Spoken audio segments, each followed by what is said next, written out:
Tale chapter 354, Effy Artis, which I still have no idea why the chapter is called that. So the chapter begins with the, I guess the aftermath of unfreezing the Sun Village. All the giants have managed to get along with the rest of the fairy tale members, and it seems that everybody's happy, they're celebrating. But Lucy is explaining to Erza what happened, you know, about the Ice Devil Slayer, and that Endless Flame was the eternal flame this whole time. There's actually something I totally forgot to point out, that the guild that Silver was in, it was Tartaros, and it turns out it was one of the 3 dark guilds in the Balam Alliance. You know, they allied themselves with Grimar Hearts and the Eurasian Says. So Silver was actually a member of a dark guild. So maybe okay, so now I guess I can understand why he froze the giants. Also, the giants, they didn't even remember what happened. All they remembered was getting out their weapons. Next thing you know, they were frozen. That was it. However, they don't know like what Silver's real motive was, because he remembered what Doriarte said about the gates of hell being open and it can't be undone. Now, fun fact, really, I was looking up Tartarus, the guild. Now, in Greek mythology, Tartarus is a deep, gloomy place, a pit or an abyss used as a dungeon of torment and suffering that resides beneath the underworld. So, what Doriarte said about Hell's Gates, he was referring to the dark guild Tartarus, based on the Greek mythology of the term. So, I guess Doriarte meant that Tartarus has come back and they're gonna cause some serious chaos or something. Now, this hasn't really been confirmed or not, but there was an assumption that Succubus Eye was a subordinate guild sent to the village, although we don't know what Succubus Eye's intentions are as well, sadly. Flare has disappeared, and it turns out she is just hiding behind a tree. When the giants heard her name, at first they looked pretty angry at her, but they seemed happy that she came back. They weren't upset with Flare leaving or abandoning the village. I mean, they knew that she was an independent woman, and they know that no matter where she goes, the Sun Village will always be her home. Now, Flare was actually nervous of how the giants would react, but as I said before, they were okay with her. They weren't upset with her at all. And now that they're unfrozen, they can finally say this to her.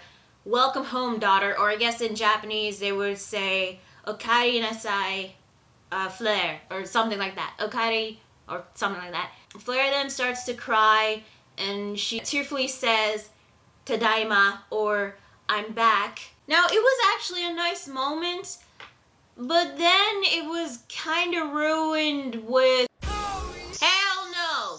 The last thing I'd want is to show fan service and fairy tale most of the goddamn time. The moment was nice, but it was completely ruined by that one panel, why would you put that there, Hiromashima? I mean, I know you want to have fan service in every single goddamn chapter, but does it really have to be necessary for this heartfelt moment between Flare and the giants? Hell, I don't even know what she was doing. It looked like she was pushing her boobs right up to her face. I don't even know if she's even bowing. She might be bowing, but we can't just see her face. No, we just gotta get a big close-up of her big-ass boobs. Can we just, for once, not have heartfelt moments ruined by fan service? But that was actually the only thing that irked me about this chapter.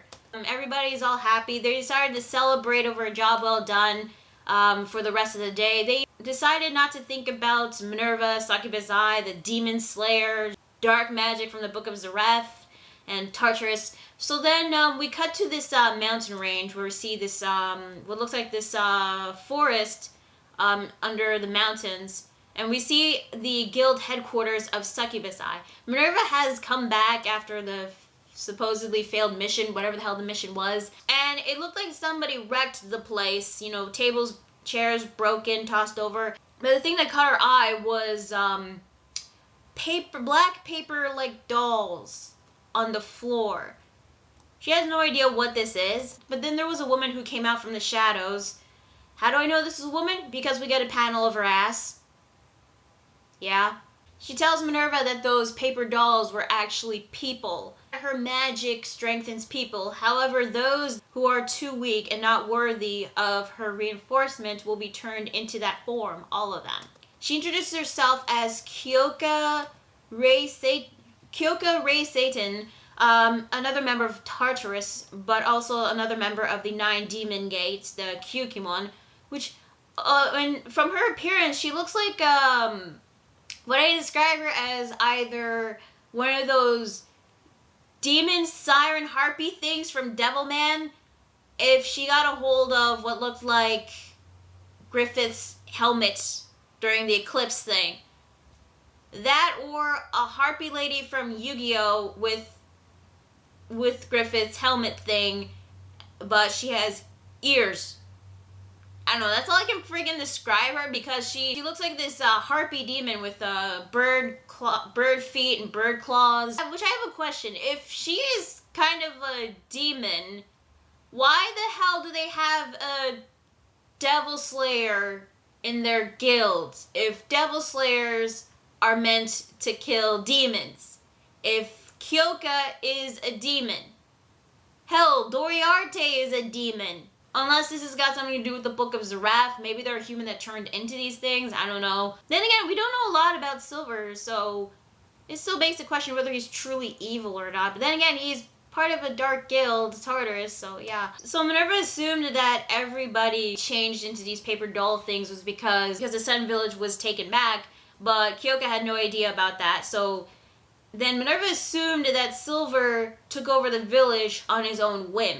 Like, this was something that he did on his own, not but because Tartarus ordered him to do it. Then again, I think we have to hear Tartarus' side of the story of why he froze the Sun Village if we want to get some real answers. Otherwise, he really did mistaken it as a demon, as flame. Now, the reason why Kyoko was there, because she was gathering troops so they could get ready for a battle of epic proportions, which is supposed to happen in the not-too-distant future. I'm guessing this has got something to do with the refs wanting to destroy everything. Now, she said that we do not need soldiers who cannot withstand my reinforcements. So what about you? So she's got this like evil look at Minerva, and the chapter ends with her yelling out, "Stop it!" And that was it. So yeah, that was Fairy Tail chapter 354. What did I think? Well, I'll admit this chapter was decent. This basically was the ending results of after unfreezing the Sun Village, which was basically around like 12-13 pages of them celebrating. And yeah, for those of you guys who thought that Flare was faking it, no, this definitely confirms that she's legitimately from the Sun Village. And of course, she was welcomed back. There was this heartfelt moment, which I thought was okay, but it felt like it was being ruined by the fan service. Because, I mean, alright, why would you show that? Then again, fan service, I believe, is a bit minor compared to, like, other chapters that Hiromashima's done. Now, this Kyoka person does seem interesting, and she said that her magic reinforces people, but those who are too weak, who aren't capable of her magic, end up turned into paper dolls, which I'm assuming that's what she did. She tried to use her magic to strengthen everybody, but those who couldn't handle her magic, they were turned into paper dolls. And I think that's what she's going to do to Minerva. Although, I don't know if Minerva is going to end up like a paper doll herself, or she might also become another one of those harpy bird demon things. Probably, if we're going to get another rematch between Erza and Minerva. Then again, does it really matter? Because I'm pretty sure Erza is going to win against Minerva, unless Hiromashima does have some serious balls and makes Erza lose. But I highly doubt that, because it's Erza and Fairy Tail. Tartarus' intentions, I am interested in Tartarus right now, since this is the first time we get to see them in action. I mean, we've seen Grimoire Hearts, we've seen Horatio Says, but we've never seen Tartarus. We've heard of them, but we've never seen them. So we were introduced to 2 members of the Kyukimon, I think that's what they're called. So we got like 7 more members to go. Which is weird because you got a devil slayer in this guild, which looks like so far has been composed of demons. Probably. I could be wrong, I'm not sure, but then again, I don't know. Next week's chapter, it will be called Song of the Fairies. I'm assuming this is going to be, they're going to head back to the Fairy Tail Guild headquarters. Probably get some more foreshadowing of what's going to happen. Maybe Mavis is going to tell them about Zereth. Maybe we'll get to learn about End. Hopefully that will be explained a little bit more and why Ignil failed to destroy it. Because I'm pretty sure End has got a connection with Acnologi and Zereth. That's still got to be explained. or what's Tartaros' intentions at the moment, because I know they're preparing for an eventual war. Was that why they went to the Sun Village? I don't know. Then again, I don't know why Succubus Eye was there in the first place. So, like, are they gonna try to take over the world with dark magic? I think that's what they're trying to do. I hope that whatever goal that Tartaros or Succubus Eye, whatever, the Dark Guild has, like, whatever it is, I hope it's not incredibly stupid. That's what I'm hoping for. Maybe they want to take over the world with their dark magic or something. I don't know. You know, overall, I thought the chapter was okay. And there are still some things I do want to know about Tartaros, Succubus Eye, this Book of Zareth, and this Devil Slayer. I mean, I'm pretty sure there's more than one Devil Slayer. Don't know, like, what kinds there are, but maybe they'll be introduced later on. So, yeah, that is Fairy Tail Chapter 354. I'm going to Spiral 27, and I will see you guys later. Bye.